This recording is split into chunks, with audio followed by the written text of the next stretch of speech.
ഏശയ്യ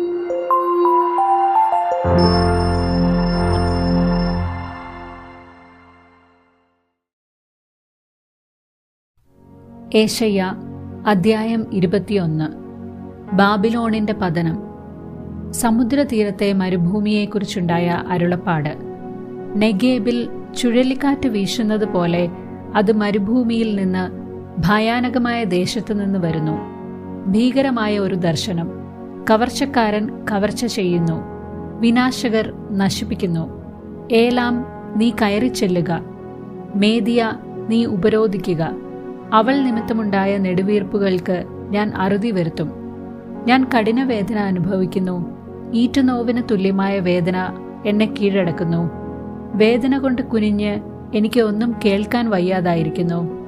സംഭ്രാന്തി നിമിത്തം എനിക്ക് കാഴ്ച നഷ്ടപ്പെട്ടിരിക്കുന്നു. എൻ്റെ ഹൃദയം പുളയുന്നു. ഭീതി എന്നെ നടുക്കുന്നു. ഞാൻ കാത്തിരുന്ന സന്ധ്യാദീപ്തി എനിക്ക് ഭീതിജനകമായി തീർന്നു. അവർ മേശയൊരുക്കുകയും പരവതാനി വിരിക്കുകയും ചെയ്യുന്നു. അവർ തിന്നുകുടിച്ച് ഉല്ലസിക്കുന്നു. സേനാധിപന്മാരെ, എഴുന്നേൽക്കുവിൻ, പരിചമിനുക്കുവിൻ. കർത്താവ് എന്നോട് അരുളി ചെയ്തിരിക്കുന്നു, ഒരു കാവൽ ഭടനെ നിർത്തുക, അവൻ കാണുന്നത് അറിയിക്കട്ടെ. 2 കുതിരകളെ പൂട്ടിയ രഥങ്ങളെയും കഴുതപ്പുറത്തും ഒട്ടകപ്പുറത്തും വരുന്നവരെയും കണ്ടാൽ അവൻ ശുഷ്കാന്തിയോടെ ശ്രദ്ധിക്കണം. കാവൽ ഭടൻ പറഞ്ഞു, കർത്താവെ, കാവൽ ഗോപുരത്തിൽ ഞാൻ രാപകൽ കാവൽ നിൽക്കുന്നു. ഇതാ 2 കുതിരകളെ പൂട്ടിയ രഥങ്ങൾ വരുന്നു.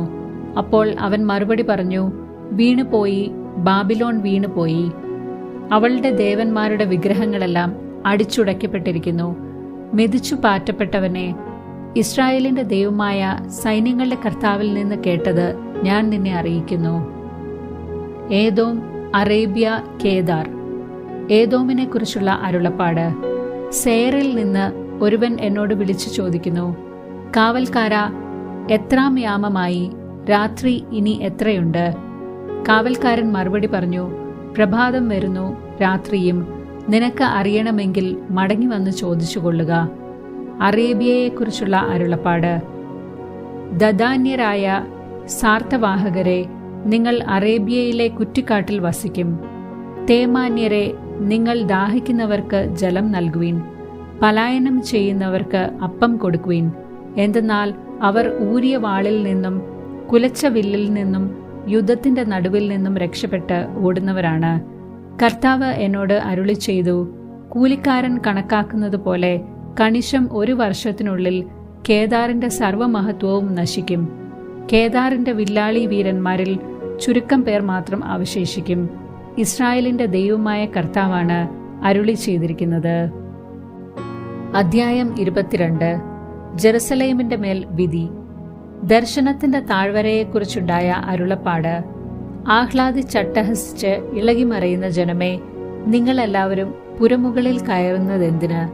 നിങ്ങളുടെ മരിച്ചവർ വാളിനിരയായവരോ യുദ്ധത്തിൽ കൊല്ലപ്പെട്ടവരോ അല്ല. നിങ്ങളുടെ അധിപന്മാർ എല്ലാവരും ഒന്നുപോലെ ഒളിച്ചോടിയിരിക്കുന്നു. വില്ലു കുലയ്ക്കാതെ തന്നെ അവരെ ബന്ധിച്ചിരിക്കുന്നു. വിദൂരത്തേക്ക് ഓടിപ്പോയെങ്കിലും നിങ്ങളിൽ കണ്ടവരെല്ലാവരെയും അവർ തടവുകാരാക്കി. അതിനാൽ ഞാൻ പറഞ്ഞു, എന്നിൽ നിന്ന് കണ്ണെടുക്കുക, ഞാൻ കയ്പ് നിറഞ്ഞ കണ്ണീർ ഒഴുക്കട്ടെ.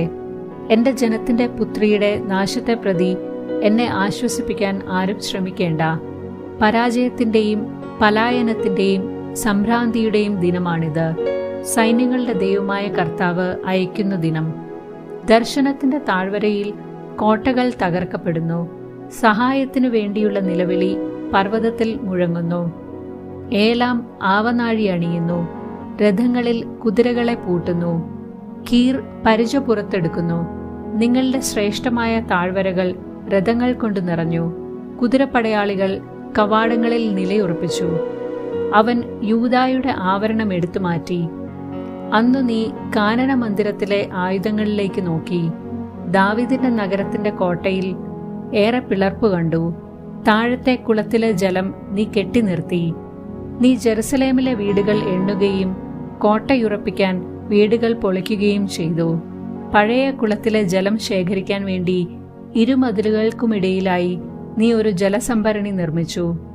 എന്നാൽ ഇത് ചെയ്തവന്റെ നേരെ തിരിയുകയോ പണ്ട് തന്നെ അത് ആസൂത്രണം ചെയ്തവനെ നീ പരിഗണിക്കുകയോ ചെയ്തില്ല. അന്ന് സൈന്യങ്ങളുടെ കർത്താവ് വലിയ കരച്ചിലും വിലാപവും ഉളവാക്കി. തലമുണ്ടനം ചെയ്യുന്നതിനും ചാക്കുടുക്കുന്നതിനും അവിടുന്ന് ഇടയാക്കി. എന്നാൽ അവിടെ ആഹ്ലാദത്തിമിർപ്പ്. കാളകളെയും ആടുകളെയും കൊല്ലുന്നു, അവയുടെ ഇറച്ചി തീറ്റിയും വീഞ്ഞുകുടിയും. നമുക്ക് തിന്നു കുടിച്ചു മതിക്കാം, നാളെ നമ്മൾ മരിക്കും എന്ന് അവർ പറയുന്നു. സൈന്യങ്ങളുടെ കർത്താവ് എന്റെ കാതിൽ മന്ത്രിച്ചു, നീ മരിക്കുന്നതുവരെ ഈ അകൃത്യം ക്ഷമിക്കപ്പെടുകയില്ല. സൈന്യങ്ങളുടെ കർത്താവാണ് ഇത് അരുളി ചെയ്തിരിക്കുന്നത്. ശബ്നായ്ക്ക് താക്കീത്. സൈന്യങ്ങളുടെ കർത്താവ് അരുളി ചെയ്യുന്നു, നീ ചെന്ന് കൊട്ടാരം വിചാരിപ്പുകാരനായ ശബ്നായോട് പറയുക, നിനക്ക് ഇവിടെ എന്ത് കാര്യം? ഇവിടെ മലമുകളിൽ പാറ തുരന്ന് ശവകുടീരമുണ്ടാക്കാൻ നിനക്ക് എന്ത് അവകാശം? കരുത്തനായ മനുഷ്യ, കർത്താവ് നിന്നെ ഊക്കോടെ വലിച്ചെറിയും. അവിടുന്ന് നിന്നിൽ പിടിമുറുക്കി ഒരു പന്തുപോലെ ചുരുട്ടി കറക്കി കറക്കി വിശാലമായ ദേശത്തേക്ക് ചുഴറ്റിയെറിയും. അവിടെ നീ മരിച്ചു വീഴും. യജമാനന്റെ ഭവനത്തിന് അപമാനമായി തീർന്നവനെ, നിന്റെ പ്രൗഢരഥങ്ങൾ അവിടെ ഉണ്ടായിരിക്കും. നിന്റെ പദവിയിൽ നിന്ന് ഞാൻ നിന്നെ നിഷ്കാസനം ചെയ്യും. നിന്റെ സ്ഥാനത്ത് നിന്ന് നിന്നെ ഞാൻ താഴെ ഇറക്കും. അന്ന് എന്റെ ദാസനും ഹിൽക്കിയായുടെ പുത്രനുമായ എലിയാക്കിമിനെ ഞാൻ വിളിക്കും. നിന്റെ അങ്കിയും അരപ്പട്ടയും അവനെ ഞാൻ ധരിപ്പിക്കും. നിന്റെ അധികാരം അവന്റെ കരങ്ങളിൽ ഞാൻ ഏൽപ്പിക്കും. ജെറുസലേം നിവാസികൾക്കും യൂദാ ഭവനത്തിനും അവൻ പിതാവായിരിക്കും. ദാവീദ് ഭവനത്തിന്റെ താക്കോൽ അവന്റെ തോളിൽ ഞാൻ വച്ചുകൊടുക്കും. അവൻ തുറന്നാൽ ആരും അടയ്ക്കുകയോ അവൻ അടച്ചാൽ ആരും തുറക്കുകയോ ഇല്ല. ഒരു കുറ്റി പോലെ ഉറപ്പുള്ള സ്ഥാനത്ത് ഞാൻ അവനെ സ്ഥാപിക്കും. അവൻ പിതൃഭവനത്തിന് മഹത്വത്തിന്റെ സിംഹാസനമായി ഭവിക്കും. അവന്റെ പിതൃഭവനമാകെ സന്താനങ്ങളും അവരുടെ സന്താനങ്ങളും കോപ്പം മുതൽ ഭരണി വരെ എല്ലാ പാത്രങ്ങളും അവനിൽ തൂക്കിയിടും. സൈന്യങ്ങളുടെ കർത്താവ് അരുളി ചെയ്യുന്നു, അന്ന് ഉറപ്പുള്ള സ്ഥാനത്ത് സ്ഥാപിച്ചിരുന്ന കുറ്റി പറഞ്ഞു പോകും. അതും അതിൽ തൂക്കിയിരുന്ന ഭാരവും അറ്റുപോകും. കർത്താവാണ് അരുളി ചെയ്തിരിക്കുന്നത്. അധ്യായം 23.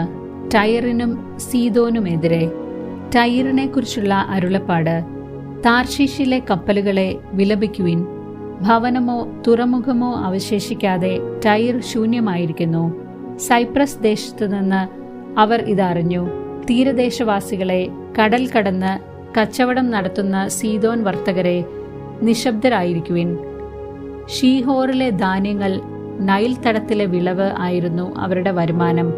നിങ്ങൾ അതുകൊണ്ട് ജനതകളുടെ ഇടയിൽ വ്യാപാരം ചെയ്തു പോന്നു. സീദോനെ ലജ്ജിക്കുക, എന്തെന്നാൽ സമുദ്രം സംസാരിച്ചിരിക്കുന്നു. സമുദ്രദുർഗം പറയുന്നു, ഞാൻ പ്രസവവേദന അനുഭവിക്കുകയോ പ്രസവിക്കുകയോ ചെയ്തിട്ടില്ല. ഞാൻ യുവാക്കന്മാരെയും കന്യകമാരെയും വളർത്തിയിട്ടില്ല. ടയറിനെ കുറിച്ചുള്ള ഈ വാർത്ത കേട്ട് ഈജിപ്ത് കഠിന ദുഃഖത്തിലാകും.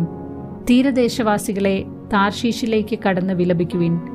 ഇതാണോ പണ്ടേ സ്ഥാപിതമായ ആഹ്ലാദപൂർണമായ നിങ്ങളുടെ നഗരം? ഇതാണോ വിദൂരങ്ങളിൽ ചെന്ന് താവളങ്ങൾ ഉറപ്പിച്ച നഗരം?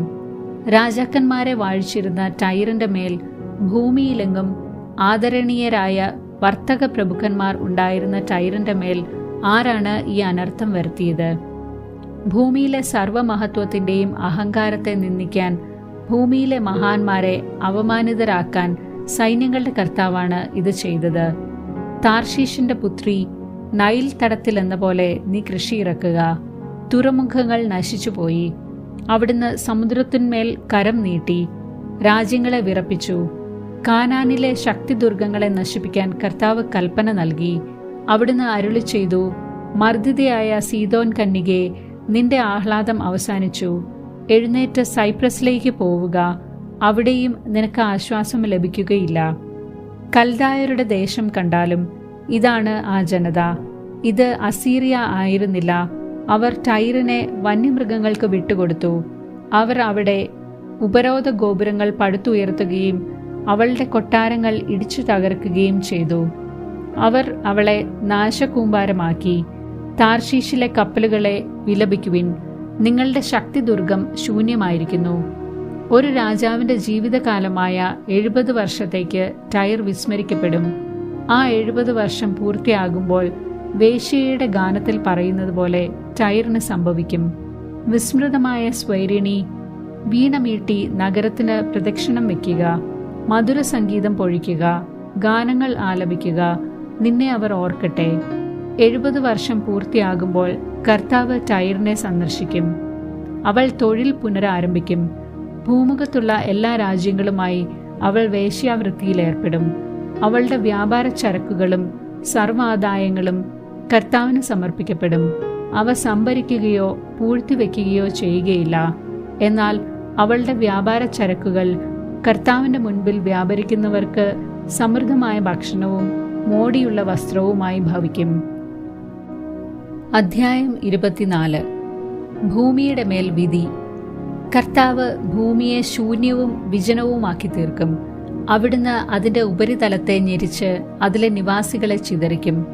ജനത്തിനും പുരോഹിതനും അടിമയ്ക്കും യജമാനനും ദാസിക്കും സ്വാമിനിക്കും വാങ്ങുന്നവനും വിൽക്കുന്നവനും വായ്പ കൊടുക്കുന്നവനും വായ്പ വാങ്ങുന്നവനും ഉത്തമർണനും അധമർണനും ഒന്നുപോലെ സംഭവിക്കും. ഭൂമി തീർത്തും ശൂന്യമാകും, പൂർണ്ണമായി കൊള്ളയടിക്കപ്പെടും. കർത്താവിൻ്റെതാണ് ഈ വചനം.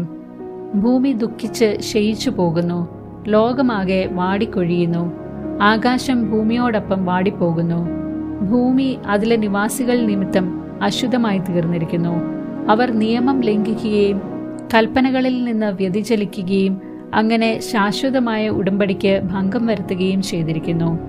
അതിനാൽ ശാപം ഭൂമിയെ വിഴുങ്ങുകയും ഭൂവാസികൾ തങ്ങളുടെ അകൃത്യത്തിന്റെ ശിക്ഷ അനുഭവിക്കുകയും ചെയ്യുന്നു. അതുകൊണ്ട് ഭൂമിയിലെ നിവാസികൾ ദഹിച്ചു തീരുന്നു, ചുരുക്കം പേർ മാത്രം അവശേഷിക്കുന്നു. വീഞ്ഞ് വിലപിക്കുകയും മുന്തിരി വാടുകയും ചെയ്യുന്നു. സന്തുഷ്ട ചിത്തർ നെടുവീർപ്പിടുന്നു. തപ്പുകളുടെ നാദം നിലച്ചു, ആഹ്ലാദിക്കുന്നവരുടെ സ്വരം അവസാനിച്ചു. വീണാനാദം ഇല്ലാതായി. ഗാനാലാപത്തോടുകൂടെ ഇനി അവർ വീഞ്ഞു കുടിക്കുകയില്ല. മദ്യം അത് കുടിക്കുന്നവർക്ക് അരോചകമായി തീരുന്നു. കലാപത്തിന്റെ നഗരം തകർക്കപ്പെട്ടിരിക്കുന്നു. ആർക്കും കടക്കാനാവാത്ത വിധം എല്ലാ ഭവനങ്ങളും അടച്ചുപൂട്ടിയിരിക്കുന്നു. വീഞ്ഞില്ലാത്തതിനാൽ തെരുവുകളിൽ മുറവിളി ഉയരുന്നു. സന്തോഷം അസ്തമിച്ചിരിക്കുന്നു. ഭൂമിയിൽ നിന്ന് ആഹ്ലാദം അപ്രത്യക്ഷമായിരിക്കുന്നു. നഗരത്തിന്റെ ശൂന്യത മാത്രം അവശേഷിച്ചിരിക്കുന്നു. കവാടങ്ങൾ തല്ലി തകർന്നിരിക്കുന്നു. ഒലിവ് തല്ലുന്നത് പോലെയും മുന്തിരിപ്പഴം പറിച്ചു തീർന്നിട്ട് കാല പെറുക്കുന്നത് പോലെയും ആയിരിക്കും ഭൂമിയിൽ ജനതകളുടെ ഇടയിൽ സംഭവിക്കുക. അവർ സ്വരമുയർത്തി സന്തോഷഗാനം ആലപിക്കുന്നു. പടിഞ്ഞാറ് നിന്ന് അവർ ആർത്തു വിളിച്ച് കർത്താവിന്റെ മഹിമയെ പ്രകീർത്തിക്കുന്നു. അതിനാൽ കിഴക്കും കർത്താവിനെ മഹത്വപ്പെടുത്തുവിൻ. തീരപ്രദേശത്തും ഇസ്രായേലിന്റെ ദൈവമായ കർത്താവിന്റെ നാമത്തെ മഹത്വപ്പെടുത്തുവിൻ. നീതിമാനായ ദൈവത്തിന്റെ മഹത്വത്തെ സ്തുതിക്കുന്ന കീർത്തനങ്ങൾ ഭൂമിയുടെ അതിർത്തികളിൽ നിന്ന് ഉയരുന്നു. എന്നാൽ ഞാൻ പറയുന്നു, ഞാൻ തളരുന്നു, ഞാൻ ക്ഷയിച്ചു പോകുന്നു, എനിക്ക് ദുരിതം. വഞ്ചകൻ വഞ്ചനയോടെ പെരുമാറുന്നു, വഞ്ചകൻ തികഞ്ഞ വഞ്ചനയോടെ പെരുമാറുന്നു. ഭൂവാസികളെ, ഭീതിയും ചതിക്കുഴിയും കെണിയുമാണ് നിങ്ങളെ കാത്തിരിക്കുന്നത്. ഭീകര ശബ്ദം കേട്ട് ഓടിപ്പോകുന്നവർ കുഴിയിൽ വീഴും. കുഴിയിൽ നിന്ന് കയറുന്നവർ കെണിയിൽപ്പെടും. ആകാശജാലകങ്ങൾ തുറക്കപ്പെട്ടിരിക്കുന്നു. ഭൂമിയുടെ അടിസ്ഥാനങ്ങൾ വിറകൊള്ളുന്നു. ഭൂമി നിശേഷം തകർക്കപ്പെട്ടിരിക്കുന്നു. അത് ഛിന്നഭിന്നമായി, അത് പ്രകമ്പനം കൊള്ളുന്നു. ഭൂമി ഉന്മത്തനെ പോലെ ആടി ഉലയുന്നു, കുടിൽ പോലെ ഇളകിയാടുന്നു. അത് താങ്ങുന്ന അകൃത്യം അത്ര ഭാരമേറിയതാണ്. അത് വീഴുന്നു, ഇനി എഴുന്നേൽക്കുകയില്ല. അന്ന് കർത്താവ് ആകാശ സൈന്യത്തെ ആകാശത്തിലും ഭൂപതികളെ ഭൂമിയിലും ശിക്ഷിക്കും. അവരെ ശേഖരിച്ച് ഇരുട്ടറയിൽ തടവുകാരായി സൂക്ഷിക്കും. അവരെ തടവറയിൽ അടയ്ക്കുകയും അനേക ദിവസങ്ങൾക്ക് ശേഷം ശിക്ഷിക്കുകയും ചെയ്യും. അപ്പോൾ ചന്ദ്രൻ ഇരുളുകയും സൂര്യൻ മുഖം പൊത്തുകയും ചെയ്യും. എന്തെന്നാൽ സൈന്യങ്ങളുടെ കർത്താവ് സിയോൻ പർവ്വതത്തിൽ ഭരണം നടത്തും. ജെറുസലേമിലും അതിന്റെ ശ്രേഷ്ഠന്മാരുടെ മുൻപിലും തന്റെ മഹത്വം അവിടുന്ന് വെളിപ്പെടുത്തും.